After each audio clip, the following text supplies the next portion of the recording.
We're doing a full coolant flush.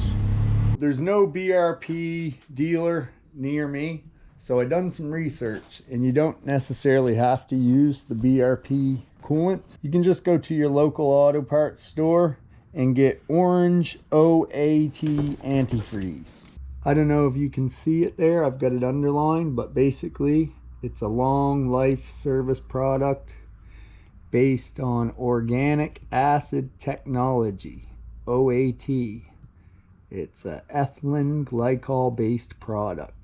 So yeah, here the orange OAT at your local auto parts is the same as the BRP stuff. So now we're gonna do a full cooling system flush. Now that I know you're not supposed to top it off. I had the front end off to clean the rad.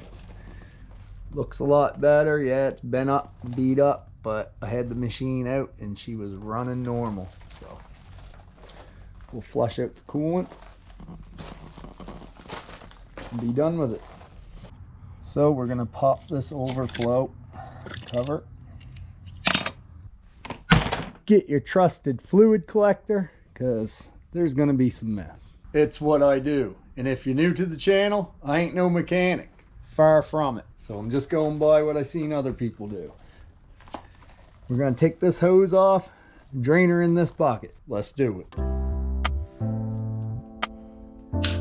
we go. Here goes nothing. Ooh. Get some leakage.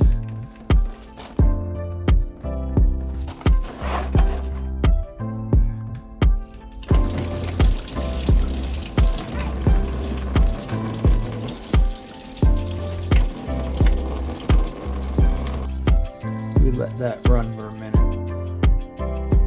All right, she's just about done dripping. Now we're gonna start the machine just for a quick second to flush out whatever's in there.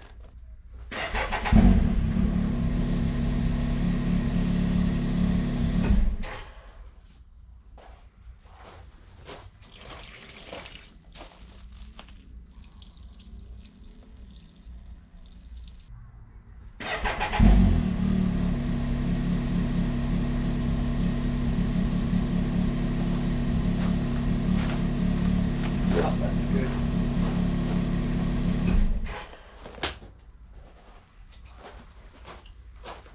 Okay.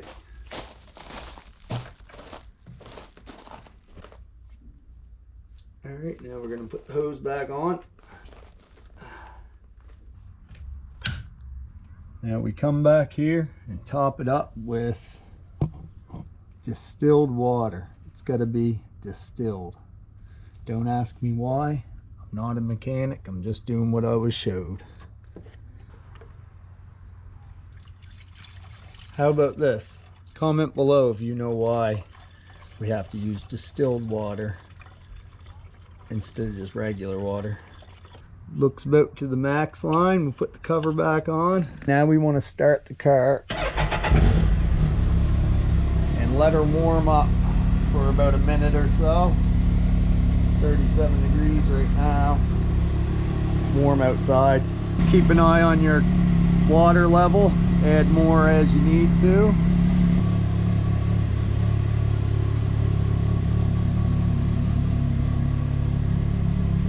No need to rev the car, just let it idle. Looks like our water level's staying at the max line. We'll say that's enough.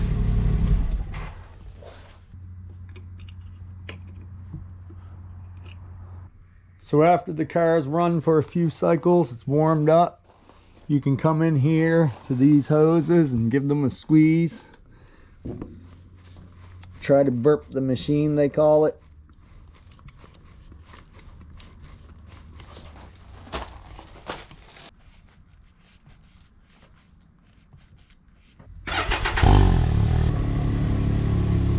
Run for another minute.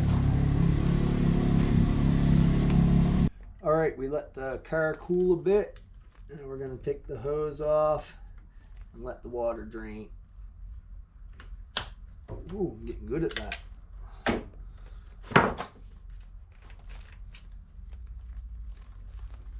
Here we go. Looks like there's still a lot of coolant in there. We're gonna flush it a couple times.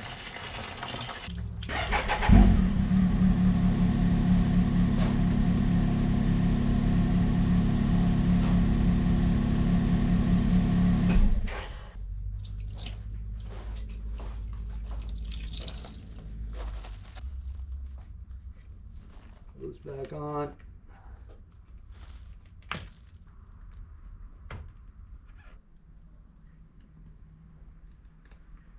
So that's all there is to it from what I understand. I'm gonna flush it like 2 more times and then add some coolant.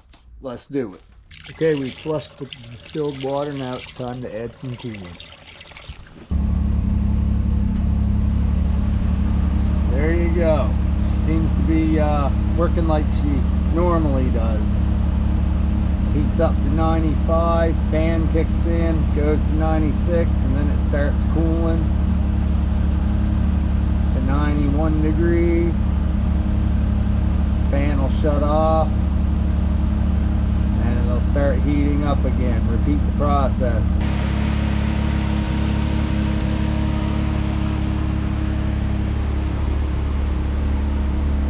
Well, the fan seems to be kicking in when it's supposed to. Shutting off at 91 like it's supposed to. So all that's left to do now is go for a ride. And put the front end back together, of course. Had it apart cleaning the rad. Okay, we got the coolant flushed and the rad cleaned. Only thing left to do is take her for a test ride. Let's do it.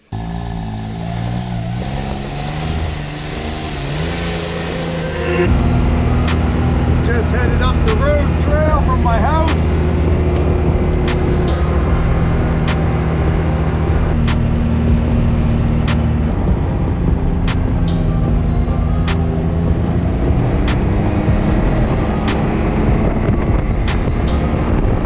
Unless you're new to the channel, you're familiar that this is all part of the legal ATV street trail recently opened up here in Shelburne.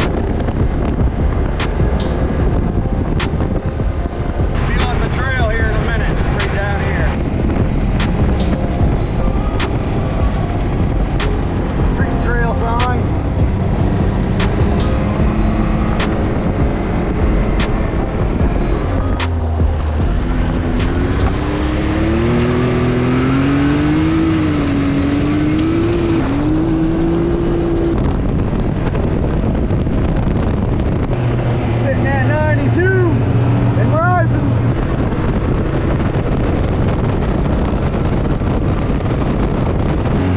Pretty at 92.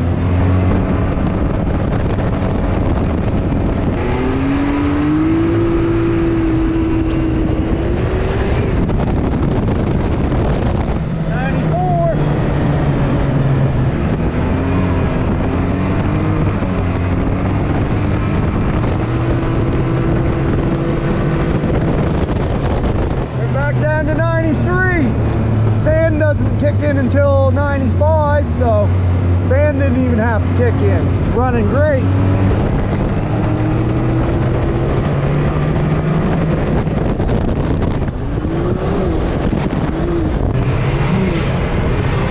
Look at that blow-off valve.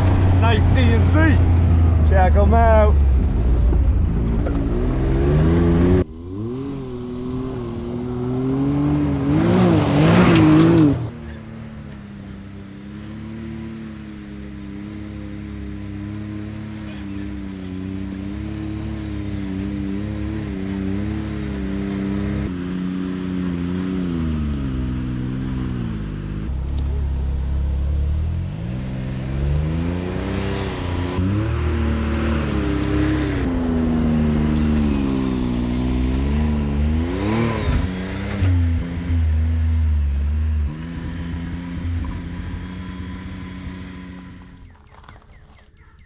Well, we made it back to the shed.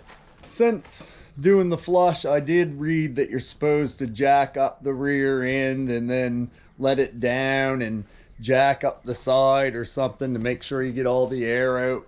And I did notice while I was editing, after I flushed it with water and I took the hose off, not a whole lot of water came out of the radiator. I don't know if that's normal or not, but I did flush it 2 more times pretty good after that you didn't see on video.